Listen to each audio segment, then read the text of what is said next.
अस्सलामुअलैकुम एवरीवन। तो यहाँ बना रही हूँ पुआ मैं पहले ही घोल के रख देती हूँ। तो 2 कप ले लिया है, मतलब 2 कटोरी ले लिया है मैदा, और उसी कटोरी से 1 कटोरी लूँगी चीनी। तो जितना मैदा होता है ना उसका आधा चीनी डालते हैं, और इनको अच्छे से मैं कर दूंगी मिक्स। और मिक्स करने के बाद दूध में पुए को घोलते हैं। दूध में पुए को घोलने से है ना टेस्टी बनता है। अगर आप चाहें तो पानी में भी घोल कर बना सकते हैं, लेकिन पुआ तो दूध का ही टेस्टी लगता है। तो मैं थोड़ा थोड़ा दूध करके है ना इसमें डाल रही हूँ, और लम्स ना पड़े इस तरह से मिलाते जाना है और खूब हाथों से फेंटना है। और ये मेरी एक्चुअल स्पीड है फेंटने की। और यहाँ पे देखिए इस तरह की जो कंसिस्टेंसी है ना पुए की होनी चाहिए। जब आप हाथ से या चम्मच से गिराए तो वो लगातार गिरना चाहिए। और अब मैं पुए को है ना रेस्ट करने के लिए रख दूँगी। ये मैंने 2 बजे पुए को घोला था, और बनाऊँगी इसको 5 बजे 5:30 बजे के करीब। जितनी देर तक आप रखेंगे ना उतना ही अच्छे से पुआ है ना फूलता है, इसीलिए उसे जल्दी ही घोल देना चाहिए। और यहाँ पे अल्फेज को लग गई है पोटी, तो मैं इसे बाहर लेकर आई हूँ पोटी कराने के लिए। कभी कभी बाहर करा देती हूँ, कभी कभी घर में बाथरूम में कराती हूँ। अभी लेटरिन में नहीं कराती हूँ। तो अभी इसलिए लेटरिन में नहीं कराती हूँ क्योंकि मेरा अभी लेटरिन जो बना हुआ है ना पूरा फिनिश नहीं है। बस ऐसे ही रफ़ है। जिस तरह से घर में रफ़ है ना उसी तरह से लेटरिन में भी रफ़ है। खाली सीट लगा हुआ है, नल है, बस इस तरह से है। इसलिए मैं लेटरिन में नहीं कराती हूँ अभी। और अभी वो बच्चा है, सीट पे नहीं बैठ पाता है। तो रूम को भी मैंने अच्छे से सेट कर दिया है। अभी कितना वाइट दिख रहा है ना चादर। कुछ देर के बाद ही आप लोग देखना पूरे वाइट पे है ना कलर लग जाएगा, मतलब दाग लग जाएगा। तो झाड़ू लगा दे रही हूँ मैं, क्योंकि आप लोग को तो पता ही है एक बार सुबह में, दोपहर में और शाम को झाड़ू लगता ही है। तो अभी जा रही हूँ मैं अफ्तार बनाने, तो अफ्तार बनाने से पहले एक बार मैं झाड़ू लगा लेती हूँ। और आप लोग बताना अगर है ना आपको खाली अफ्तार का रूटीन चाहिए तो मैं अफ्तार से ही स्टार्ट करूँगी। और आपको इस तरह से ही रूटीन चाहिए, कभी दोपहर से कभी सुबह से, तो मैं इस तरह से भी वीडियो लेकर आऊँगी आप लोगों के लिए। तो क्या होता है ना सुबह से या दोपहर से वीडियो बनाने में ना थोड़ा लंबा हो जाता है, 15-16 मिनट का हो जाता है। और खाली अफ्तार का बनाऊँगी ना तो 10 मिनट में तो निपट ही जाएगा। तो यहाँ पे झाड़ू मैंने लगा लिया है, और कचरा फेंक दूँगी मैं। अल्फेज मेरे साथ ही ना आगे पीछे घूमता रहता है। तो आज का व्लॉग भी बहुत ही ज़्यादा इंटरेस्टिंग होने वाला है, क्योंकि आज बनाऊँगी मैं मंचूरियन, पुआ, और उसके साथ एग रोल भी बनाऊँगी। और सारी चीज़ें हैं ना गरम गरम ही खानी है सबको आज तो देखते हैं किस तरह से मैं गरम बना पाती हूँ या नहीं बना पाती हूँ। तो ये भी एक चैलेंज ही है। और यहाँ पे सोफ़े को भी मतलब सेट कर दिया, पर्दे को भी अच्छे से सेट कर दिया। और मैं आ गई हूँ अपने रूम में। एक बार रूम दिखा दिया मैंने आप लोगों को, और बस फिर आ गई मैं किचन में। हम औरतों का तो किचन में आना जाना लगा ही रहता है, और ख़ास करके रमज़ान के टाइम में तो बहुत ही काम होते हैं। तो ये यहाँ पे तैयारी कर रही हूँ मैं गोभी मंचूरियन की। पत्ता गोभी है ये, हाँ वो तो पता ही होगा आप लोगों को। तो इसको है ना अच्छे से मैंने कट कर लिया है, मैंने दिखाया है किस तरह से कट करना है। इसको बारीक चॉप करना है। आप किचन के स्लैब पे भी कर सकते हैं, या फिर जो चॉपिंग बोर्ड होता है उससे भी कर सकते हैं, या फिर आप कद्दूकस भी कर सकते हैं ग्रेटर की हेल्प से। तो मैंने कट ही कर लिया था क्योंकि ये आसानी से है ना सॉफ्ट हो जाता है। और कट करने के बाद मैंने हल्का सा नमक डाल के इसको रख दिया था, और कम से कम 5 मिनट तो आपको रखना ही है नमक डाल के, जिससे है ना अच्छे से पानी जो है स्क्वीज़ आउट हो जाए। तो पानी अच्छे से स्क्वीज़ आउट करने के बाद मैंने हल्का सा शिमला मिर्च डाल दिया है। अगर आपके पास है तो डालिए, वरना आप नहीं भी डाल सकते हैं। और यहाँ पे 2 चम्मच कॉर्नफ्लोर ले लिया है मैंने, और 2 से 3 चम्मच मैं मैदा ले लूँगी। अभी 2 चम्मच ही डाला है मैंने। और इसमें काली मिर्च और लाल मिर्च मैंने डाल दिया है, और थोड़ा सा नमक डाल दूँगी। नमक आपको है ना मतलब हिसाब से डालना होगा, क्योंकि आपने पहले भी डाला था और अभी भी डाला है। और जब आप मंचूरियन की ग्रेवी तैयार करेंगे उसमें भी आप थोड़ा बहुत नमक डालेंगे, और सॉसेस में भी नमक होते हैं, इसलिए नमक का थोड़ा आप ख्याल रखें अच्छे से। और इसको अच्छे से मैंने मिक्स कर लिया था। अगर आपके जो बॉल्स हैं नहीं बने तो आप थोड़ा सा मैदा और भी डाल सकते हैं। कॉर्नफ्लोर नहीं डालें, मैदा ही डालें। तो मैंने यहाँ पे हाथों को अच्छे से धो लिया था, और अगर आप चाहें तो हाथ में तेल लगा के भी इसके बॉल्स बना सकते हैं। तो मेरे मंचूरियन में आज एक मतलब बात हुई कि मैंने मैदा कम डाला था, और जो मार्केट वाले होते हैं ना वो मैदा खूब भर भर के डालते हैं, इसीलिए उनका ज़्यादा हार्ड और क्रिस्पी बनता है, और प्लस में है ना ज़्यादा मैदा मैदा ही लगता है। और जो घर के मंचूरियन है इसमें है ना अच्छे से पत्ता गोभी जो भी आप सब्ज़ी डालते हैं उसका टेस्ट आता है। इसमें आप है ना गाजर भी कद्दूकस करके डाल सकते हैं। मैंने नहीं डाला था क्योंकि हमें इतना पसंद नहीं आता है, और बाहर मार्केट वाले भी बस पत्ता गोभी और मैदा डाल के ही बनाते हैं। और कॉर्नफ्लोर पता नहीं डालते हैं कि नहीं डालते हैं, इतना आइडिया नहीं है, लेकिन मैदा तो कंपलसरी होता ही है। तो इसको है ना मीडियम फ्लेम पे फ्राई करना होता है। पहले फ्लेम को मतलब हाई, मतलब क्या बोलते हैं, तेल को पहले अच्छे से गर्म कर लेना होता है हाई फ्लेम पे, और उसके बाद जब आप बॉल्स डालेंगे ना तो मीडियम फ्लेम करना होता है, नहीं तो है ना आपके बॉल्स ऊपर से है ना अच्छे से लाल हो जाएंगे और अंदर से है ना कच्चे रह जाएंगे। तो इस तरह से मैंने सारे बॉल्स को रेडी कर लिए। और ये है प्याज, जिसको है ना क्यूब में काट लिया है मैंने। आप चाहें तो लंबा भी काट सकते हैं, छोटा भी काट सकते हैं, जैसा आपको अच्छा लगे। खाना तो एंड में आपको ही है, तो मुझे जैसा सहूलियत हुआ मैंने वैसे काट लिया है। और इसमें डाल दिया है नमक और रिफाइंड ऑयल। और ये मतलब बना रही हूँ मैं एग रोल का जो रोटी होता है ना, रोल पराठा, उसका मतलब आटा ये गूँथ रही हूँ। इसमें मैंने मैदा लिया था, और इसकी रेसिपी मैंने पहले भी आप लोगों से शेयर कर दी है। और ये देखिए मेरा पुआ एकदम फुल के है ना, मतलब पुए का जो बैटर है अच्छे से फूल गया है।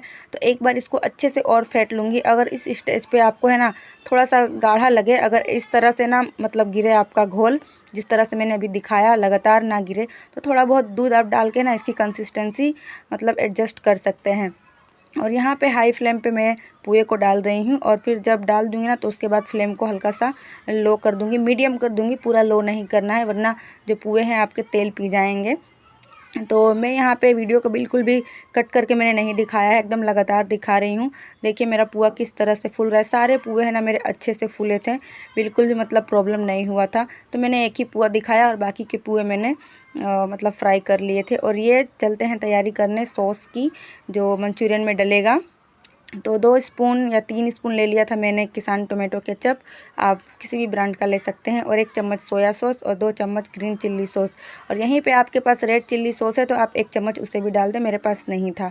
और विनेगर अगर है तो आप विनेगर अभी नहीं डालें, बाद में डालना, अभी नहीं डालते हैं। और 2 से 1.5 चम्मच मैंने कॉर्नफ्लोर ले लिया है, और इसको अच्छे से मैं है ना थोड़ा सा पानी डाल के घोल लूँगी। इसको भी ग्रेवी में डालना है।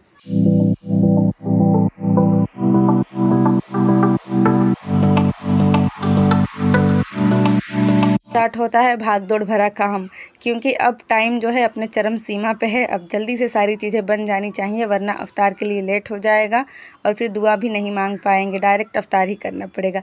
इसलिए अब हस्बैंड भी आ गए हैं हेल्प करने। वो चटनी बनाने में हेल्प कर देते हैं मेरी, क्योंकि उसको पीसना होता है और मिक्सी मेरे किचन में नहीं है, वो फर्स्ट रूम में जाके प्लग इन करके पीसना पड़ता है, इसलिए वही वो काम करते हैं, मैं किचन का ही काम कर लेती हूँ।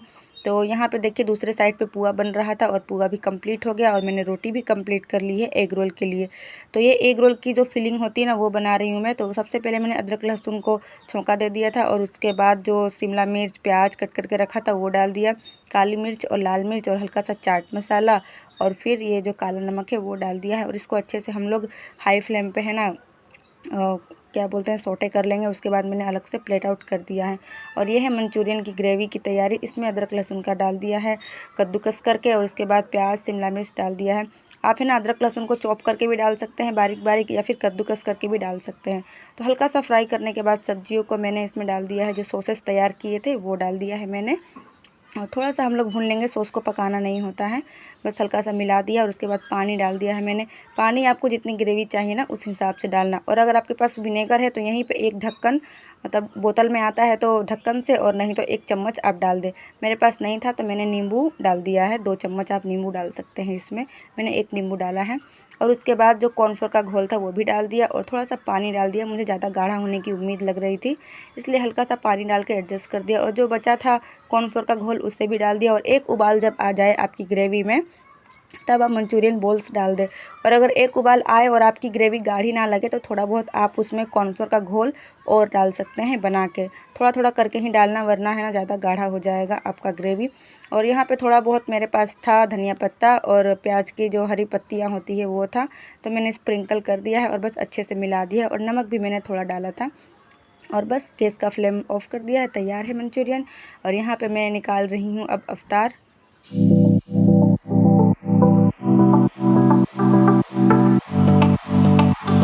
शाम होते होते ना अल्लाह की रहमत हो जाती है, इसीलिए मैं थोड़ा हाथ उठा के अल्लाह से दुआ कर लेती हूँ। और आप लोग भी दुआ करें अल्लाह से कि अल्लाह ने इतनी नेमतें हमें दी है। शाम होते होते बहुत कुछ हो जाता है। और ये देखिए फ़ाइनल लुक था मंचूरियन का। और बस यहाँ पे दुआ करते करते ही अजान हो गई, और अल्फ़ी ने लेट दुआ मांगना शुरू किया था, तो उसका चल ही रहा है। अभी मैं बोल रही हूँ उसको कि अब अफ्तार कर ले, हो गया है, अजान मतलब अजान हो ही रहा था। जब अजान होता ही रहता है ना तभी हम लोग अफ्तार करने लगते हैं, क्योंकि है ना यहाँ पे पहले नहीं बोला जाता है कि रोज़ा अफ्तार कर लीजिए, डायरेक्ट अजान ही होता है। और जमात जो है 10 मिनट के बाद खड़ी होती है अजान होने के बाद। तो यहाँ पे बस अफ्तार कर रहे हैं हम लोग, और रोज़ का वही रूटीन है, अफ्तार करो उसके बाद बर्तन धो, बस यही चलता रहता है लाइफ में। और अल्फ़ी यहाँ नमाज़ पढ़ रही है और ये कर रहे हैं अफ्तार, और मैं आ गई थी एग रोल बनाने। एग रोल पानी ला दो, खा के बताओ। तो जैसा कि पहले ही मैंने बोला था कि आज चीज़ें सबको गरम खानी थी, खास करके एग रोल अल्फ़ी के पापा को गरम ही खाना था।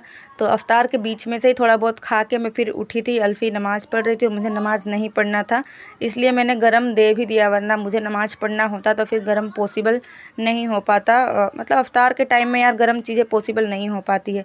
तो बस इसी तरह से मैंने इसको डेकोरेट कर दिया है, जितनी भी सारी चीज़ें थी सब डाल दिया है एग रोल में। और ये जो छोटा वाला है मेरी सास के लिए है, और इसमें मैंने डाला है देसी अंडा, तो उनको पहले मैं दे दूँगी। और इसके बाद एक में जो कुछ भी नहीं डाला है वो अल्फ़ी के लिए है, उसे प्याज शिमला मिर्च ये सब पसंद नहीं है, तो उसके लिए मैंने नॉर्मल ही बनाया था, सादा बनाया था। और एक मेरे लिए है। अब दोनों माँ बेटी हम लोग इंजॉय करेंगे, और वो जो है अल्फ़ी के पापा अपनी माँ के पास बैठकर बात कर रहे हैं, और मेरा परिवार मेरे साथ है। मतलब वो भी परिवार ही है, लेकिन जो ये मेरे बच्चे हैं ना तो ये मेरे साथ है। अभी इन लोगों का चल रहा है फ्रूटी पीना। तो फ्रेंड्स यहाँ पे अफ्तार हो गया है सबका, और अभी अल्फ़ी के पापा कर रहे हैं आराम, और इसका अभी चल ही रहा है, ये लेट से खाती है और मैं भी लेट से ही खाती अगर मैं नमाज़ पढ़ती तो। मैंने नमाज़ नहीं पढ़ा था। हाँ, तुम्हारा क्या चल रहा है? देखना गिरे। तो अभी अल्फ़ी खा रही है अफ्तार, तो मैं आ गई थी किचन में। मैंने है ना काउंटर टॉप को साफ़ कर लिया और गैस स्टोव को भी साफ़ कर लिया था, और उसी बीच मैंने दूध भी चढ़ा दिया था। फिर बर्तन धो लिए, और उसके बाद जो नीचे कचरा गिरा था उसे भी झाड़ू की हेल्प से मैंने उठा लिया है। और बस अब मैं पानी पीऊँगी डेली की तरह, क्योंकि आप लोगों को मालूम ही है कि मैं अफ्तार करके पानी नहीं पीती हूँ। तो ये देखिए बेड की हाल क्या हो गई, मतलब बेड का हाल क्या हो गया है। सुबह में मैंने दिखाया था आप लोगों को 3-4 बजे के करीब कि किस तरह से था, और अभी किस तरह से गंदा हो गया है। तो आज बाहर जाने में है ना लेट हो गया, क्योंकि बर्तन बहुत थे आज, और अफ्तार से पहले नहीं धो पाई थी। तो थोड़ा बहुत टहल लूँगी मैं, और टहलने के बाद फिर आऊँगी तो वही खाना बनाऊँगी। आज चावल ही खाली बनाने हैं, क्योंकि कटहल की सब्ज़ी है अभी कल वाली, तो और मेरा भांजा भी नहीं है, अपने गाँव गया है, तो इस वजह से आज खाली रोटी और चावल बनाऊँगी। और रमज़ान के महीने में पकोड़े खा खा के है ना पेट निकलते जा रहा है, और मैं पतली से है ना मोटी होती जा रही हूँ। ऐसा लग रहा है कि मतलब ज़्यादा पकौड़ियाँ मैं ही खा रही हूँ अकेले, लेकिन ऐसा नहीं है। पता नहीं क्यों हम लेडीज़ लोगों का पेट ही निकल जाता है पहले, मतलब किसी का भी है ना पेट ही निकलता है अगर मोटा होता है इंसान तो मैं भी थोड़ी बहुत मोटी हो गई हूँ, पहले इतनी नहीं थी, लेकिन अब धीरे धीरे मोटापा मुझे भी आ रहा है। अब उम्र भी हो रही है मतलब धीरे धीरे उम्र भी बढ़ रही है, और साथ साथ मोटापा भी बढ़ रहा है। तो यहाँ पे रोटियाँ बना लिया है सासू माँ के लिए, अल्फ़ी के लिए, और एक मेरे लिए। 3 रोटियाँ बनाई मैंने, और बस हम लोग एक एक रोटी खाएंगे, क्योंकि आज बनी है कटहल की सब्ज़ी, तो किसी को भूख नहीं है अच्छे से। लेकिन मेरे हस्बैंड तो चाव से खाएंगे, उनको कुछ भी दे दो वो खा लेते हैं, लेकिन हम लोगों को तो रमज़ान के महीने में ना नॉनवेज ही ज़्यादा अच्छा लगता है। और खाना बनने के बाद ये तैयारी कर रही हूँ मैं सहरी की, तो मैं चूरा भून रही हूँ, और इसके बाद मैं दही जमाऊँगी, क्योंकि मैं सहरी में खाती हूँ दही चूरा या फिर दही और ब्रेड। तो चावल बन रहा है यहाँ पे, और मैंने जमावन भी निकाल दिया है, और अभी हल्का सा दूध गर्म है इसीलिए मैंने छोड़ दिया है, और ये फ्रिज में रखा हुआ दही था इसीलिए दूध के ऊपर ही रख दिया है, जिससे अच्छे से सेट हो जाए। तो बस यहाँ नमाज़ हो जाएगा, फिर अल्फ़ी के पापा तरावी पढ़ के आएँगे तो खाना खाएँगे, और उसके बाद का आप रूटीन जो होता है आप लोगों को मालूम ही है। तो 10:15 से 10:30 बजे तक मैं बेड पे आराम से आ जाती हूँ। तो चलिए इस व्लॉग का करते हैं अब एंड। और कितना बज रहा था, आई थिंक 10:15 बज रहे थे ना। तो खाना वाना हो चुका है, और वो माँ बेटे हैं ना बैठ के बात कर रहे हैं अपने, और मेरे बच्चे यहाँ पे एक सो गया है और एक बस सोने जाएगी ही। तो बस इस तरह से आज का दिन बीता, और आप लोगों के साथ मैंने शेयर किया। तो उम्मीद करती हूँ कि आप लोगों को मेरा ये व्लॉग अच्छा लगा होगा। अगर अच्छा लगा होगा तो कमेंट में ज़रूर बताना, और ख़राब भी लगा होगा तो कमेंट में ज़रूर बताना, और दुआओं में मुझे भी याद रखना। बाय।